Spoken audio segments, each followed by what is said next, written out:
Yet he had suddenly risen like a meteor to great popularity, and the reason was that he was extremely devoted to the cause of Ahmadiyyat. He did so much. He wrote beautiful articles in the papers. He traveled all over India and fought the cause of Ahmadiyyat and participated in debates. And day and night he was completely devoted and served Ahmadiyyat in a manner as people began to envy him. So the first campaign, which was a whispered campaign in the lifetime of Hazrat Khalifatul Masih Awwal, was this, that there is no need of Khilafat at all. Now they couldn't say, don't choose him the Khalifa when the Khalifa died, because it would appear very obnoxious to everybody to start discussing a Khalifa in the lifetime of another Khalifa, a Khalifa to be in the lifetime of the present Khalifa. It is not permitted in the Jamaat, and it's against the traditions. Not only that, it appears to be so indecent, and it appears to be a campaign of vilification of a certain person. So they did not do that. What they did was, they said Khilafat is not necessary at all, because Hazrat Masih Maud in his will has mentioned an anjuman, an association, who according to them should have inherited all the powers of Hazrat Masih Maud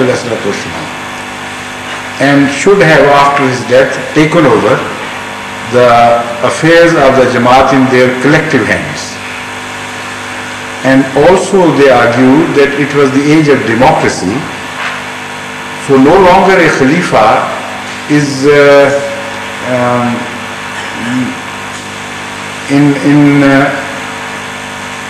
no longer a Khalifa can be popular in the modern times, can be acceptable, I should say, in the modern times. It's a matter of the past. And they presented the concept of Khalifa like that of a dictator. And in the modern terms, when you compare democracy to dictatorship, obviously the modern minds would choose democracy to any type of dictatorship. So they started a campaign of vilification, not only against the person of whom they were afraid, but against the possible institution which they thought he would occupy. The office which was according to them to be occupied by this young boy. So when they started campaigning against this, Hazrat Khalifatul Masih Awwal came to learn of this, and there were debates going on privately held here and there, and from the other side they were rebutted by an argument that if you think Khilafat is no longer an acceptable institution, then why did you choose Hazrat Khalifatul Masih Awwal for that?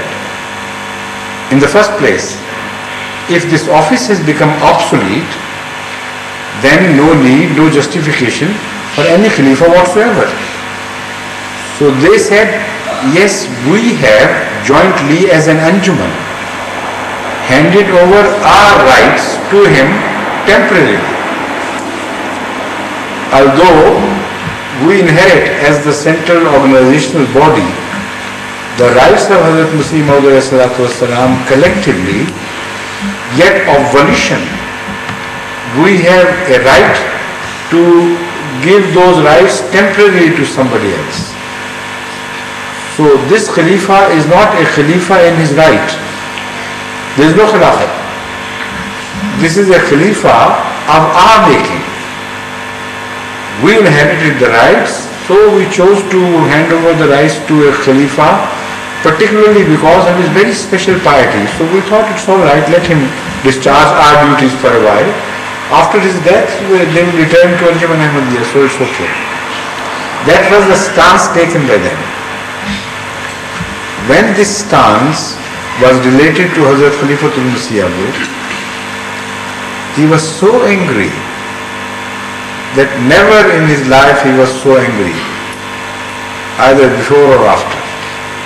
And he called all the elders of the Jamaat to Qadian and told them to assemble in the mosque.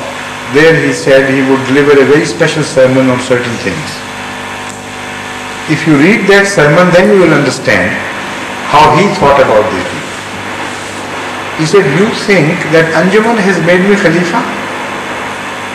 I know it is Allah who made me Khalifa. I had no desire whatsoever for Khilafah. I did not extend my hand to it. I did not want to be a Khalifa. I was too humble to ever think of it. Yet when Allah bestowed it upon me, then I am going to guard it, to guard over it and to defend it with all my life. So if you think that you have made me Khalifa, I don't even spit on such a Khilafah. I don't care a hoot for such a thing. Why should I be a Khalifa appointed by you? I don't care. I am a Khalifa because Allah has appointed me. So those who have ever thought of such a thing, they should consider themselves out of the pale of Ahmadiyyah already. And he delivered this sermon and said so many things with such vehemence and such devotion that it is said, the reporters have reported this matter, that the people gathered in the mosque cried so loudly and so helplessly, they sobbed and cried before Allah, that it appeared as if they were being slaughtered in the mosque, all of them.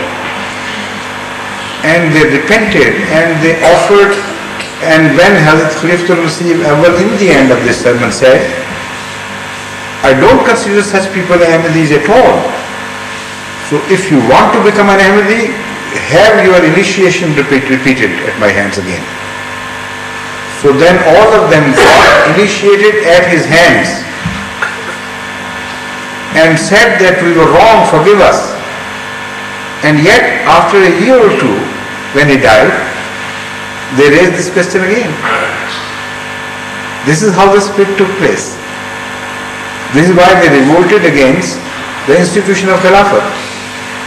Once they did it, they had to take another step forward.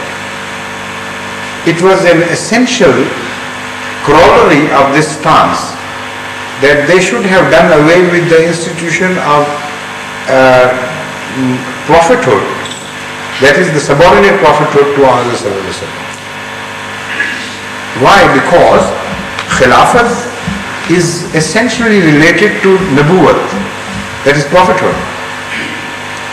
Anjumans don't leave Khalifas, nor prophets give their powers, spiritual powers or administrative powers to Anjumans. A Khilafat always follows prophethood, and prophethood always bequeaths Khilafat to the future generations. So if they were caught in a dilemma, there was a contradiction in their stance. They had accepted Hazrat Masih Maud as a bona fide deputy prophet, Ummati prophet of Hazrat sallallahu alaihi wasallam. So had he been a prophet, they thought, then Khilafat was a natural corollary. It had to follow. So they had to make a volte-face on this issue as well. So they said, Hazrat Masih Maud only mentioned metaphorically that he was a prophet, but he never was. He never claimed in real sense of the word. So the debate raged between the two groups. One, who thought Hazrat Masih Maud was a prophet of Allah in the sense that he was raised by Allah himself. Allah spoke to him. Allah gave him a commission to perform. So he was a prophet. But because he did not bring a new law, because he was entirely subordinate to the law of the Holy Quran and the word of Hazrat Muhammad Mustafa sallallahu alaihi wasallam, so he was a deputy prophet. This was the stance taken by one group. And because he was a prophet, so he